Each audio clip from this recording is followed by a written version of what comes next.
Life wasn't easy. I was a freshly divorced duck, not able to pay next month's rent. Not that I had paid for it this month yet. Time to crack, or rather quack, the case wide open in this new cool-looking detective game. But is it as fun as it looks? Let's dive in and see what you'll find in The Duck Detective. You play as the famous duck detective Eugene McQuacklin. Well, at least famous according to himself. The game starts with the duck detective being a little down on his luck, apparently having just broken up with a romantic partner and being very close to broke. It's hinted in a very funny way that the detective may have more than an average love for bread, we might say, and this might have been the cause of his breakup. Luckily, at the moment, a call comes in from a client that wants to hire the duck detective to solve a mystery of who is stealing her sandwiches.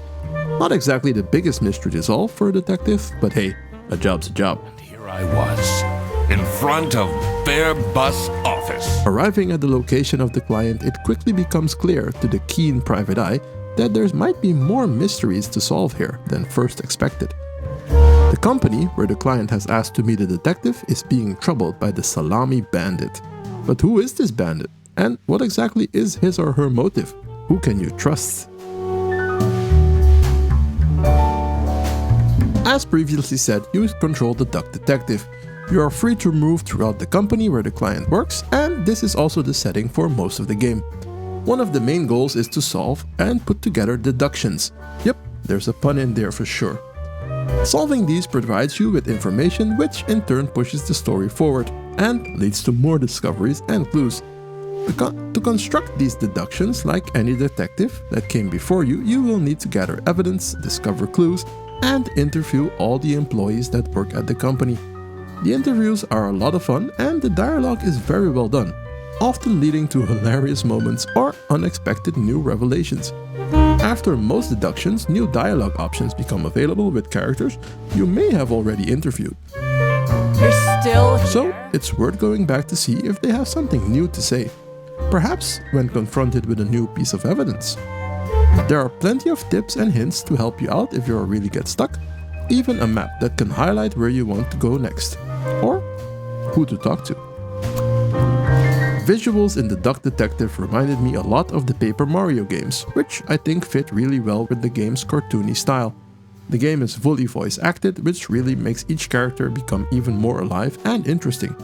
The voices matched the personality of the characters very well, and it was a lot of fun listening to every word they had to say. Background music itself was also very fitting for a detective game, nothing too overpowering, but it sets the right mood. Having a playtime of around 3 hours, depending on how fast you can figure out the mysteries, you might think the Duck Detective should provide a longer playtime. Nothing could be further from the truth in my opinion. The game is a blast from start to finish and will provide quality entertainment for anyone that loves a good detective story with a lot of humor thrown in here and there. Most of the mysteries are not that hard to solve, although there are a few that kept me busy a bit longer, which is a nice challenge in my opinion.